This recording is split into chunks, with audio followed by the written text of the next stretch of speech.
नमस्कार दोस्तों, स्वागत है आपका हमारे YouTube चैनल गिरधारी क्लासेस में। दोस्तों, उत्तराखंड एमसीक्यू अल्फा सीरीज़ का आज ये सेकंड पार्ट है।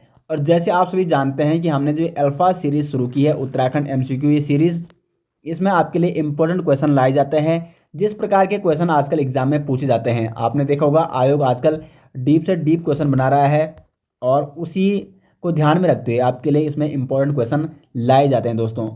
और दोस्तों, इस प्रकार के एमसीक्यू आपको हमारी हिस्ट्री की ई बुक में भी मिल जाएंगे, जिसका लिंक आपको वीडियो के डिस्क्रिप्शन में दिया गया है। वहां से आप उसको डाउनलोड कर सकते हैं। उसमें आपको हिस्ट्री डिटेल्स में और साथ ही साथ उसमें एमसीक्यू भी दिए गए हैं। तो चलिए दोस्तों, आज का लेक्चर शुरू करते हैं। अब देखो, आज का पहला क्वेश्चन है, श्रीनगर में शामशाही बागान का निर्माण किस परमार शासक ने किया। तो श्रीनगर में जो शामशाही बागान का निर्माण किया है दोस्तों, वो किया है श्याम शाह ने। श्याम शाह जो कि पंवार वंश का 45वां शासक था, मान शाह का पुत्र। तो श्याम शाह ने श्रीनगर में शामशाही बागान का निर्माण किया। और इसी श्याम शाह के शासनकाल में श्रीनगर में केशोराय मठ का भी निर्माण होता है। लेकिन केशोराय मठ का निर्माण कौन करता है दोस्तों? महिपत शाह कराता है। और शामशाही बागान का निर्माण किसने किया? श्याम शाह ने कराया। क्वेश्चन नंबर 2 है यहाँ पे, किस पुराण में हरिद्वार का नाम मायापुरी मिलता है? अग्नि पुराण, विष्णु पुराण, स्कंद पुराण या नारद पुराण। तो स्कंद पुराण में दोस्तों हरिद्वार को क्या कहा गया है? मायापुरी कहा गया है। जबकि स्कंद पुराण में गढ़वाल को कहा गया है केदार खंड और कुमाऊं को कहा गया है मानस खंड।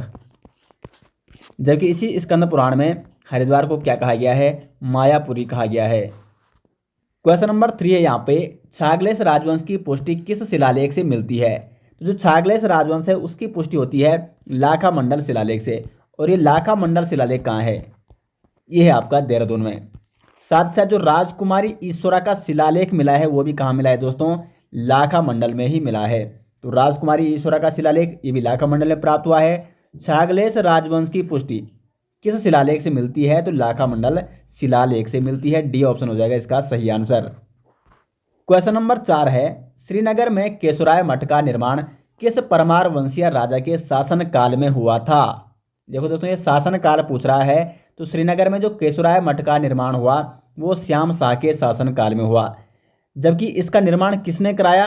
तो निर्माण महिपत शाह ने कराया। लेकिन उस समय शासन किसका था? श्याम शाह का शासन था। क्योंकि जो श्याम शाह का शासन काल है वो 1611 से लेकर 1631 तक था। जबकि केशोराय मठ का निर्माण महिपत शाह ने कब कराया था? 1625 में। तो उस समय राजा कौन था? श्याम शाह था। तो अगर शासनकाल पूछा जाता है तब तो श्याम शाह आ जाएगा।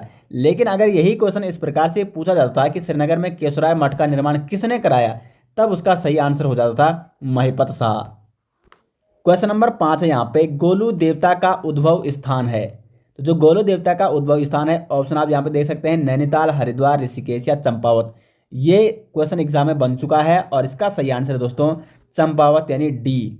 गोलू देवता का उद्भव स्थान कहाँ है? चंपावत में है। और गोलू देवता को न्याय का देवता भी कहा जाता है कुमाऊं में। क्वेश्चन नंबर 6 है, वशिष्ठ गुफा व वशिष्ठ कुंड कहाँ स्थित है? तो वशिष्ठ गुफा और वशिष्ठ कुंड है दोस्तों टिहरी में स्थित है। वशिष्ठ गुफा हो गया, वशिष्ठ कुंड हो गया, वशिष्ठ आश्रम हो गया, ये कहाँ है? आपका टिहरी में स्थित है। क्वेश्चन नंबर 7 है, स्वामी राम तीर्थ का आगमन टिहरी में किस नरेश के शासन काल में हुआ? तो स्वामी राम तीर्थ इनका आगमन हुआ था कीर्ति शाह के शासनकाल में। डी ऑप्शन हो जाएगा यहाँ पे सही आंसर। अब देखो, जो स्वामी राम तीर्थ है इनका जन्म 1873 में हुआ था पंजाब गुजरावाला में। ये टिहरी नरेश कीर्ति शाह के शासनकाल में 1902 में आते हैं टिहरी। और कीर्ति शाह ने स्वामी राम तीर्थ को 1902 में जापान में सर्वधर्म सम्मेलन के लिए भाग लेने के लिए भेजा था। किसने भेजा था? कीर्ति शाह ने भेजा था। उसके बाद स्वामी राम तीर्थ 1906 में दीपावली के दिन गणेश प्रयाग में ये जल समाधि ले लेते हैं। तो जो आपका टिहरी डैम है उसका नाम क्या है? स्वामी राम तीर्थ सागर, इन्हीं के नाम पे पड़ा। ठीक है, तो स्वामी राम तीर्थ सागर है टिहरी डैम का नाम। ये आपको नोट करना है, इंपॉर्टेंट एग्जाम में बन चुका है इस प्रकार से क्वेश्चन। क्वेश्चन नंबर 8 है, योधेय मुद्राओं में निम्न में से किस देवता का चित्रण मिलता है? तो जो योधेय मुद्राएं थी उनमें मिलता है कार्तिकेय देवता का चित्रण। सी ऑप्शन हो जाएगा सही आंसर। साथ ही साथ जो योधेय मुद्राएं थी इनमें क्या लिखा था? योधेय गणस्य जया। किस में लिखा गया था? ब्राह्मी में लिखा गया था। ब्राह्मी में योधेय मुद्राओं में क्या लिखा गया था दोस्तों? योधेय गणेशजय। और साथ साथ इसके अग्रभाग में इनके इष्ट देवता कार्तिकेय का चित्रण भी मिलता है और पृष्ठभाग पर एक देवी का चित्रण मिलता है जिसका दाहिना हाथ उठा हुआ था। तो ये आपको काफ़ी डिटेल्स में बताया गया है दोस्तों। जो हमारी सीरीज चल रही है आजकल उत्तराखंड हिस्ट्री की, उसमें आपको काफ़ी डिटेल्स में बताया जाता है हर चीज़, और साथ ही साथ सारे नोट्स आपको प्रोवाइड कर दिए गए हैं। हिस्ट्री ई बुक आ चुकी है हमारी, लिंक आपको मिल जाएगा वीडियो के डिस्क्रिप्शन में, और उसमें ये सारे MCQ भी उसमें दिए गए हैं। क्वेश्चन नंबर 9 है, चंद शासन काल में राजा जिसे जमीन गूंठ या दान देता था उसे क्या कहा जाता था? तो चंद शासन काल में राजा जिस व्यक्ति को विष्णु प्रीति या आप कह सकते हैं दान में जमीन देता था उसे कहते थे थातवान। बी ऑप्शन हो जाएगा सही आंसर, जिसे राजा जमीन देता था। अब देखो जो यहाँ पे अन्य ऑप्शन है, जैसे सिरतान क्या है? तो सिरतान एक प्रकार का टैक्स हुआ करता दोस्तों, नगद टैक्स। नगद टैक्स था सिरतान। थातवान हो गया जिसको राजा विष्णु प्रीति या दान में जमीन भेंट करता था। सीकदार क्या था? तो सीकदार होता परगने का अधिकारी चंद शासन काल में, परगने का अधिकारी, और सरीदार भी सीकदार को ही कहा जाता था। तो चारों ऑप्शन मैंने आपको समझा दिए और ये चारों ऑप्शन काफ़ी इंपॉर्टेंट है दोस्तों। क्वेश्चन नंबर 10 है, कालसी अभिलेख की खोज किसने की? तो कालसी अभिलेख की खोज होती है 1860 में, और इसकी खोज कौन करता है? तो जॉन फॉरेस्ट नामक व्यक्ति ने कालसी अभिलेख की खोज की थी। ये कालसी नामक स्थान कहाँ है दोस्तों आपका? ये है आपका देहरादून में। देहरादून में ये कौन कौन सी नदी के संगम स्थल पर स्थित है? तो ये है टोंस और यमुना नदी का यहाँ पे संगम होता है कालसी के निकट में। और आपको बता दें जो ये आपका कालसी अभिलेख है, इससे हमें इस बात की पुष्टि होती है कि उत्तराखंड में कुड़िंद शक्तियों ने, कुड़िंद शासकों ने शासन किया था, और इस क्षेत्र के लिए कालसी अभिलेख में इस क्षेत्र को कहा गया है अपरांत, और यहाँ के वासियों को कहा गया है पुलिंद। और ये कालसी अभिलेख किसका था? तो ये था अशोक का। क्वेश्चन नंबर 11 यहाँ पे, ज्यूला पैमाइश नामक भू व्यवस्था किसने करवाई? तो जो ज्यूला पैमाइश नामक भू व्यवस्था है ये प्रताप शाह ने कराई। कब कराई थी? 1873 में कराई थी ये भू बंदोबस्त। ज्यूला पैमाइश इसका नाम था। अब देखो इस ज्यूला पैमाइश में क्या क्या था प्रताप शाह ने? इसने अपने राज्य को 22 पट्टियों में विभाजित किया था, और साथ साथ प्रत्येक पट्टी में एक एक करदार नियुक्त किया जो कर लेता था, यानी राजस्व लेने में कोई कठिनाई ना हो, इसलिए इसने प्रत्येक पट्टी में एक एक करदार की नियुक्ति की। तो ज्यूला पैमाइश नामक भू व्यवस्था ये किसने करवाई थी? प्रताप शाह ने कराई थी 1873 में। ये सन भी आपको नोट करना है। क्वेश्चन नंबर 12 है, गढ़वाल का नेपोलियन किसे कहा जाता है? कनकपाल, अजयपाल, सहजपाल या मानशाह? तो अजयपाल को कहा जाता है दोस्तों गढ़वाल का नेपोलियन। साथ ही साथ अजयपाल की तुलना मौर्य सम्राट अशोक से भी की जाती है। अजयपाल को गढ़वाल का दुर्योधन भी कहा जाता है। गढ़वाल का विस्मार्क, ये इंपॉर्टेंट है, गढ़वाल का विस्मार्क भी किसे कहा जाता है? अजयपाल को ही कहा जाता है। और अजयपाल के बारे में आप सभी जानते होंगे, इसने राजधानी चांदपुरगढ़ से पहले देवलगढ़ स्थानांतरित की, उसके बाद श्रीनगर गढ़वाल इसने राजधानी बनाई थी। और 52 गढ़ों को मिलाकर गढ़वाल की स्थापना किसने की थी? तो वो की थी अजयपाल ने। यानी गढ़वाल में पहले क्या होते 52 गढ़ हुआ करते हैं, और इन सभी 52 गढ़ों को विजित कर एक छत्र इसमें शासन किया था अजयपाल ने। क्वेश्चन नंबर 13 है, चंद वंश के संस्थापक सोमचंद का समकालीन डोटी नरेश कौन था? तो चंद वंश का संस्थापक कौन था? सोमचंद था। और इसका समकालीन डोटी नरेश कौन था दोस्तों? वो था जयदेव मल। यानी ए ऑप्शन हो जाएगा क्वेश्चन नंबर 13 का सही आंसर। अब देखो मैंने आपको जब चंद वंश के बारे में बताया, वहाँ पे मैंने आपको ये बताया था कि जो चंद वंश के संस्थापक थे सोमचंद था, या जो अन्य राजा थे शुरुआत के चंद वंश में, वो स्वतंत्र शासक नहीं थे, वो डोटी नरेशों के आधिपत्य में शासन करते थे। लेकिन उसके बाद एक शासक होता है भारती चंद। भारती चंद ये क्या करता है? डोटी अभियान शुरू करता है, और इसके समकालीन जो डोटी नरेश था उसका नाम था यक्षमल। तो यक्षमल के खिलाफ ये संघर्ष करता है। करीब 12 वर्षों तक लगातार ये संघर्ष चलता रहता है। और भारती चंद ऐसा शासक था जिसने चंद वंश को मुक्ति दिलाई थी किसके आधिपत्य से? डोटी नरेशों के आधिपत्य से। तो भारती चंद के बाद ये स्वतंत्र हो जाते हैं ये सभी शासक, लेकिन उससे पहले ये किसके आधिपत्य में या किसके अधीन रहते हैं? डोटी नरेशों के अधीन। और इसीलिए जो संस्थापक था सोमचंद वो भी किसके अधीन था? डोटी नरेश जयदेव मल के अधीन था, जयदेव मल का, ये सामंत हुआ करते थे। मतलब शुरुआती जो सोमचंद के शासक थे वो भी सामंत हुआ करते थे। क्वेश्चन नंबर 14 है, रुद्रचंद के त्रैवणिक धर्म निर्णय सामाजिक व्यवस्था में छयोड़े होते थे। छयोड़े क्या होते? उच्च ब्राह्मण, गुप्तचर, घरों के सेवक या राज्य में कर वसूलने वाले। तो देखो, त्रैवणिक धर्म निर्णय नामक सामाजिक व्यवस्था, मतलब ये जो धर्म निर्णय नामक ये पुस्तक थी, ये किसने लिखी थी? रुद्रचंद ने। और ये इसमें इसने सामाजिक व्यवस्था को क्या किया था? सामाजिक व्यवस्था में या कुल मिला के समाज को कई वर्गों में विभाजित किया था, सामाजिक व्यवस्था बनाई थी एक। तो उसमें जो छयोड़े होते थे वो घरों के सेवक होते थे, जो घरों में सेवा करने वाले उन्हें छयोड़े कहा जाता था। सी ऑप्शन हो जाएगा इसका सही आंसर। उच्च ब्राह्मणों की बात की जाए तो उच्च ब्राह्मण इसमें चौथानी हुआ करते थे। चौथानी के नीचे आते थे पंचभिड़िये, जिसको तिथानी भी कहा जाता था, और उनके नीचे आते थे हलीय या पितलीय ब्राह्मण। साथ ही साथ इसी त्रैवणिक धर्म निर्णय नामक ग्रंथ आप इसको कह सकते हैं, इसमें समस्त जनता को क्या कहा गया है? पोड़ी 15 बिस्वा, शेष जो भी समस्त जनता थी। और छयोड़े किसे कहा गया है? जो घरों के सेवक हुआ करते थे। अगर हम रुद्रचंद की बात करें, इसके कुछ अन्य प्रमुख ग्रंथ जैसे यथा उषा राव गोदया, ये इसका एक प्रमुख ग्रंथ था। सैनिक शास्त्रम हो गया, यति चरित्रम हो गया, और त्रैवणिक धर्म निर्णय, ये सारा आपको बता रखा है जब आपको चंद्रवंश के बारे में बताया था। नेक्स्ट क्वेश्चन है यहाँ पे, निम्नलिखित शाह वंश के शासकों का कालक्रम होगा। देखो यहाँ पे आपको देखना है कि सही कालक्रम किसका है बढ़ते कालक्रम के अनुसार। तो देखो, इनमें से सबसे जो पहला शासक था वो था महिपत शाह। महिपत शाह का जो शासनकाल था वो था 1631 से लेकर 1634 तक। उसके बाद पृथ्वीपति शाह 1635 से लेकर 1664 तक।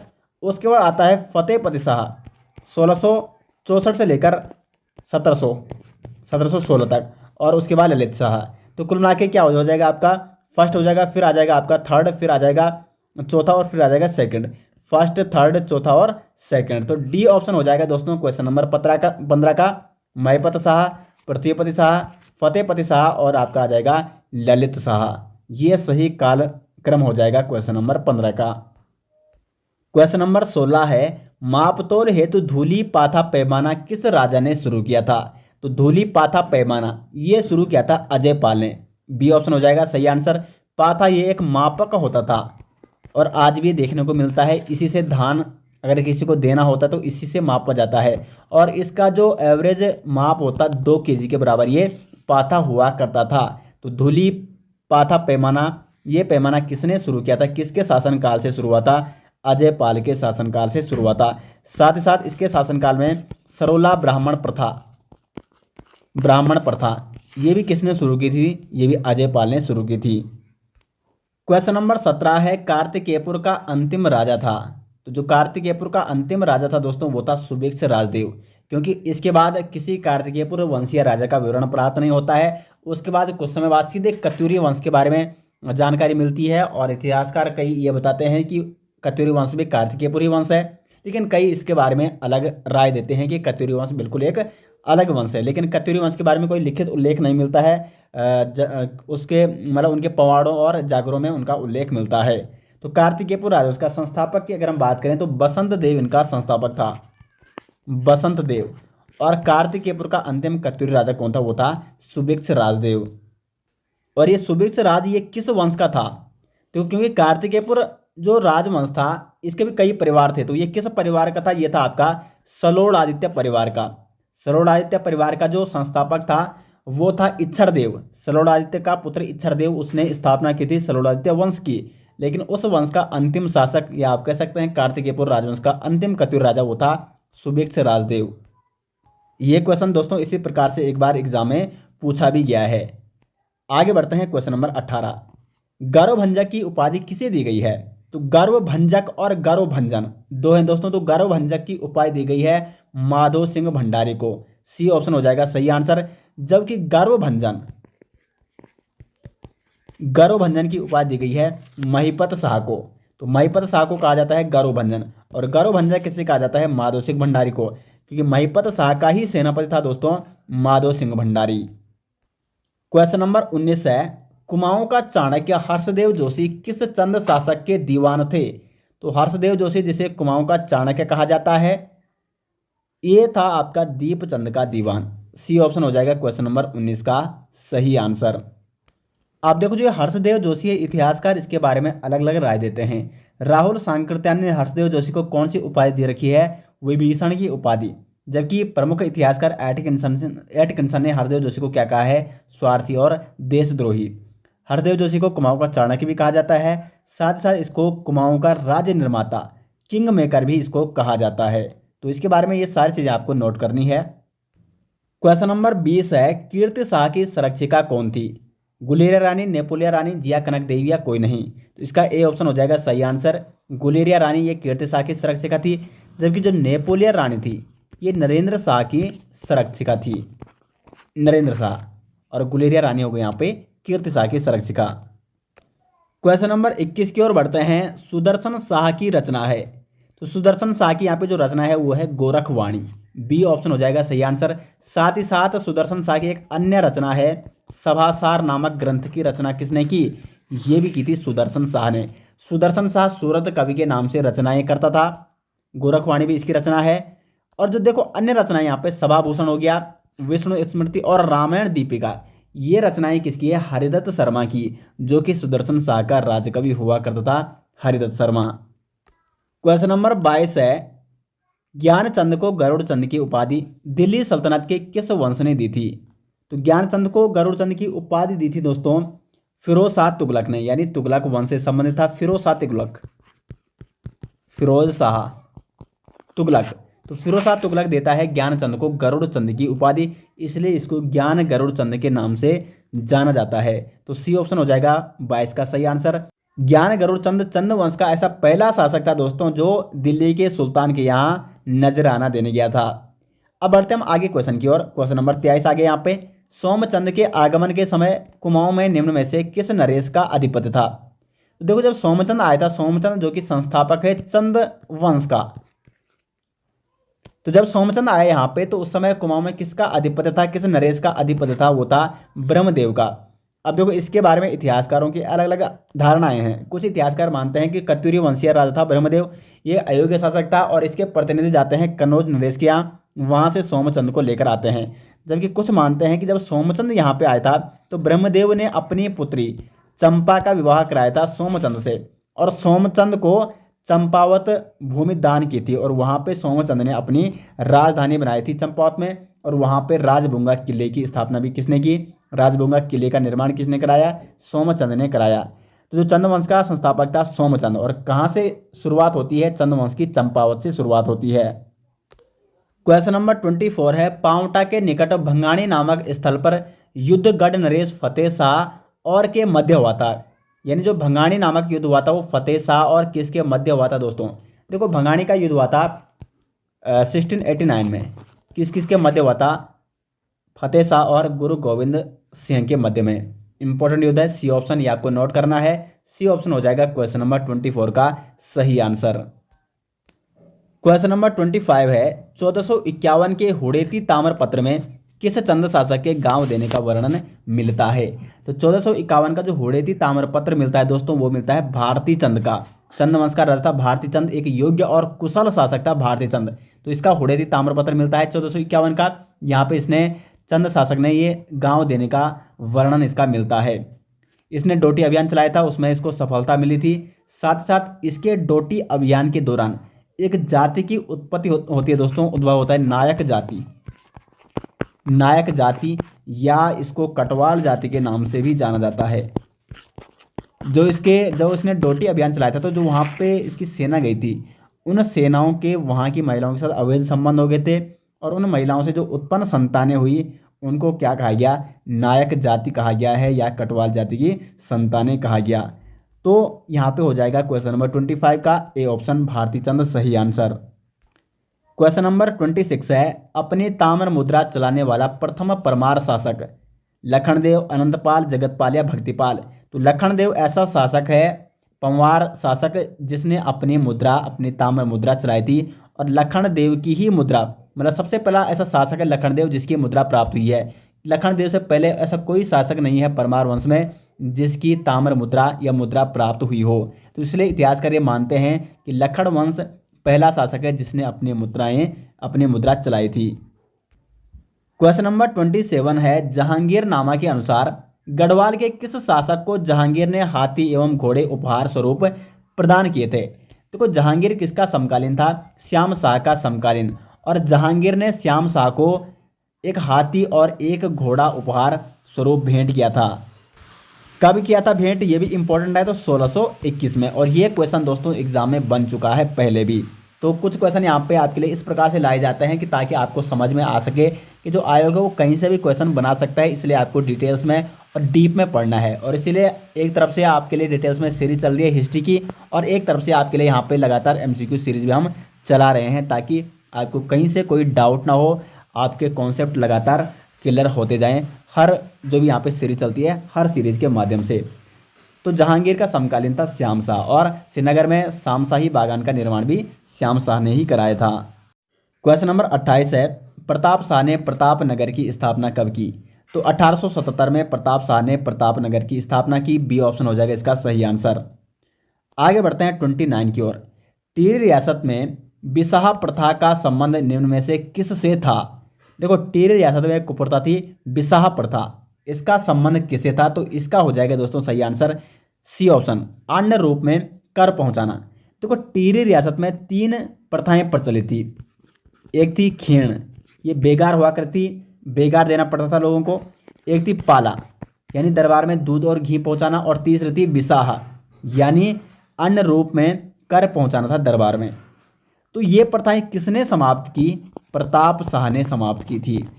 ये इंपॉर्टेंट फैक्ट है, ये आपको नोट करना है। ये तीनों प्रथाएं जो भी टिहरी रियासत में थी, ये किसने समाप्त की थी? टिहरी नरेश प्रताप शाह ने। सी ऑप्शन 29 का यहाँ पे राइट आंसर है। क्वेश्चन नंबर 30 है, कवि देवराज ने किस परमार शासक की तुलना भीमसेन से की है? तो कवि देवराज ने बलभद्र शाह को कहा है भीमसेन समोबली, यानी भीमसेन के समान बली, बलभद्र शाह। और बलभद्र शाह पंवार वंश का पहला ऐसा शासक था जिसने शाह की उपाधि धारण की थी। और इसके बाद, क्योंकि इससे पहले वो पाल हुआ करते, कनकपाल, लखनपाल, अनंतपाल, ये आपने देखा होगा, सोनपाल। लेकिन बलभद्र शाह के बाद सभी शासक आपने देखे होंगे शाह की उपाधि उन्होंने धारण की। प्रद्युम्न शाह, महिपत शाह, प्रताप शाह, इस प्रकार से इनके नाम हुए। तो बलभद्र शाह पहला शासक था जिसने शाह की उपाधि धारण की। क्वेश्चन नंबर 31 है, पिथौरागढ़ स्थित एक हथिया देवाल मंदिर का निर्माण किसके शासन काल में हुआ था? तो दोस्तों, ये एक हथिया देवाल मंदिर का निर्माण हुआ था बाज बहादुर चंद के शासनकाल में। बी ऑप्शन हो जाएगा 31 का राइट आंसर। क्वेश्चन नंबर 32 है, पृथ्वीपति शाह ने किसे श्रीनगर में संरक्षण दिया था? दारा सिकोह, सुलेमान सिकोह, मालिक सिकोह, या इनमें से कोई नहीं? तो इसका राइट आंसर है ऑप्शन बी, सुलेमान सिकोह को पृथ्वीपति शाह ने श्रीनगर में संरक्षण दिया था। ये सुलेमान सिकोह कौन था? तो ये था दारा सिकोह का पुत्र। देखो, शाहजहां के बेटे थे, एक दारा सिकोह था, एक औरंगजेब था। तो औरंगजेब और दारा सिकोह में संघर्ष चलता है राज सिंहासन पर बैठने के लिए। तो औरंगजेब दारा सिकोह की हत्या कर देता है, और उसके बाद औरंगजेब किसके पीछे पड़ जाता है? सुलेमान सिकोह के पीछे, सुलेमान सिकोह की हत्या करने के लिए। तो सुलेमान सिकोह किसके संरक्षण में चले जाता है? पृथ्वीपति शाह के संरक्षण में। और श्रीनगर में पृथ्वीपति शाह इसको संरक्षण देता है। लेकिन पृथ्वीपति शाह का बेटा था मेदिनी शाह, और मेदिनी शाह ने देखा इस प्रकार से तो हमारे औरंगजेब के साथ संबंध बिगड़ जाएंगे। तो मेदिनी शाह सुलेमान सिकोह को किसको लौटा देता है? औरंगजेब को लौटा देता है। तो पृथ्वीपति शाह फिर मेदिनी शाह को क्या कर देता है? अपने राज्य से बाहर निकाल देता है। तो कुल मिला के पृथ्वीपति शाह ने किसे श्रीनगर में संरक्षण दिया? सुलेमान सिकोह को। बी ऑप्शन हो जाएगा 32 का सही आंसर। क्वेश्चन नंबर 33 है, यहाँ पे चंद शासन काल में पंचनवीसी का संबंध है। तो पंचनवीसी का संबंध था चंद शासन काल में पंचायती कचहरी। देखो, चंद शासन काल में 3 प्रकार की कचहरियाँ हुआ करती।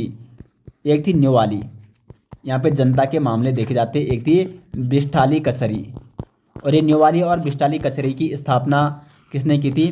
चंद शासक लक्ष्मी चंद ने। न्योवाली में जनता के मामले देखे जाते, बिष्ठाली में सैनिक मामले देखे जाते थे। जबकि पंचायती कचहरी भी हुआ करती जिसको पंचनवीसी के नाम से जाना जाता था। क्वेश्चन नंबर 34 है, परमार वंश का शेरशाह सूरी किसे कहा जाता है? तो दोस्तों, परमार वंश का जो शेरशाह सूरी कहा जाता है वो नरेंद्र शाह को कहा जाता है। नरेंद्र शाह के शासनकाल में टिहरी गढ़वाल में, टिहरी रियासत का राजा था नरेंद्र शाह, और टिहरी गढ़वाल में सड़कों का प्रसार बढ़ता है, सड़कें बनती हैं इसके शासनकाल में। टिहरी में। तो इसलिए नरेंद्र शाह को किसकी उपाधि दी गई है? शेर शाह की उपाधि दी गई है। तो परमार वंश का शेर शाह सूरी नरेंद्र शाह को कहा जाता है। क्वेश्चन नंबर 35 है, भोटियों व तिब्बतियों पर सिरती कर लगाने वाला चंद शासक। तो ये था दोस्तों बाज बहादुर चंद, जिसने भोटियों और तिब्बतियों पर सिरती कर लगाया था। 36 है यहाँ पे, निम्नलिखित में से कौन सा गढ़वाल के 52 गढ़ों में सम्मिलित नहीं है? तो देखो बदानगढ़ भी सम्मिलित है 52 गढ़ों में, चांदपुरगढ़ भी सम्मिलित है, क्योंकि परमार वंश की जो शुरुआत होती है, स्थापना होती है, वो चांदपुरगढ़ में ही होती है। देवलगढ़ भी है, क्योंकि देवलगढ़ तो राजधानी बनाई थी अजयपाल ने। बदानगढ़ भी ठीक है। तो ये तीनों गढ़ तो ठीक है, यानी धोनीगढ़ यहाँ पे हो जाएगा सही आंसर। और आपको बता दें, गढ़वाल में जो 52 गढ़ हुआ करते थे, ये 52 गढ़ों को किसने जीता था? परमार वंश के शासक अजयपाल ने। आगे बढ़ते हैं क्वेश्चन नंबर 37 की ओर। किस परमार वंश शासक के दरबार में 9 रत्न थे? तो 9 रत्न अकबर की भांति, जिस प्रकार अकबर के दरबार में थे 9 रत्न, उसी प्रकार परमार वंश के शासक फतेहपति शाह के दरबार में दोस्तों कितने रत्न थे? 9 रत्न हुआ करते थे। तो ए ऑप्शन हो जाएगा 37 का सही आंसर। कौन कौन थे वो 9 रत्न? इसके बारे में आपको जब परमार वंश के बारे में जो सीरीज चला रहे हैं हम आजकल, उसमें काफ़ी डिटेल्स में बताया गया है। आगे बढ़ते हैं क्वेश्चन नंबर 38 की ओर। कुमाऊं का मोहम्मद तुगलक किसे कहा जाता है? तो कुमाऊं का मोहम्मद तुगलक कहा जाता है देवी चंद को। साथ ही साथ कुमाऊं का विक्रमादित्य भी किसे कहा जाता है दोस्तों? तो देवी चंद को ही कहा जाता है। बी ऑप्शन हो जाएगा 38 का सही आंसर। क्वेश्चन नंबर 39 है, अजयपाल का समकालीन वह चंद शासक जिसने अजयपाल के राज्य पर आक्रमण किया था। तो देखो अजयपाल के राज्य पर आक्रमण किसने किया था? वो किया था कीर्तिचंद ने। और आपको बता दें, अजयपाल को हराया था कीर्तिचंद ने, और उसी के बाद फिर अजयपाल ने 52 गढ़ों को विजित किया था। कीर्तिचंद किसका समकालीन था? गढ़वाल शासक अजयपाल का समकालीन था। क्वेश्चन नंबर 40 है, मुगल शाहजादा दारा सिकोह के पुत्र सुलेमान सिकोह को किस पंवार शासक ने आश्रय दिया था? तो इसका हो जाएगा दोस्तों सही आंसर बी ऑप्शन, पृथ्वीपति शाह ने सुलेमान सिकोह को क्या दिया था? आश्रय दिया था। तो दोस्तों ये हो गए जो ये सेकंड पार्ट था एमसीक्यू अल्फा सीरीज का। इसके टोटल 40 क्वेश्चन यहाँ पे कंप्लीट हो चुके हैं, और उम्मीद करते हैं आपको ये सीरीज पसंद आ रही होगी। और इसके क्वेश्चन आपको कैसे लग रहे हैं कमेंट बॉक्स में ज़रूर बताएं, क्योंकि दोस्तों इसी प्रकार के डीप से डीप क्वेश्चन पूछे जाते हैं आयोग के माध्यम से हिस्ट्री से। और जैसे जैसे हमारी जो सीरीज चल रही है हिस्ट्री वाली डिटेल्स में, जैसे जैसे वो आगे बढ़ती जाएगी, तो उसी हिसाब से सभी टॉपिकों के क्वेश्चन यहाँ पे इंक्लूड कर दिए जाएंगे। क्योंकि अभी हमने पंवार वंश तक आपको कंप्लीट करा दिया है, तो पंवार वंश तक शुरुआत से लेकर मतलब प्रागैतिहासिक काल से लेकर पंवार वंश तक के ही क्वेश्चन इसमें इंक्लूड किए गए थे। तो जैसे जैसे आगे भी गोरखा शासन, ब्रिटिश शासन और फिर स्वतंत्रता आंदोलन, ये सारी चीज़ें इसमें इंक्लूड किए जाएंगी इस अल्फा सीरीज में, और काफ़ी डिटेल्स में आपको डीपली क्वेश्चन यहाँ पे आपके लिए लाए जाएंगे। साथ साथ ये सारे क्वेश्चन आपको हमारी उत्तराखंड हिस्ट्री ई बुक में मिल जाएंगे दोस्तों, जिसका लिंक आपको वीडियो के डिस्क्रिप्शन में मिल जाएगा। तो उम्मीद करते हैं आपको वीडियो अच्छी लगी, और अगर वीडियो पसंद आती है तो वीडियो को लाइक और शेयर जरूर करें। मिलते हैं दोस्तों नेक्स्ट साथ, तब तक के लिए धन्यवाद।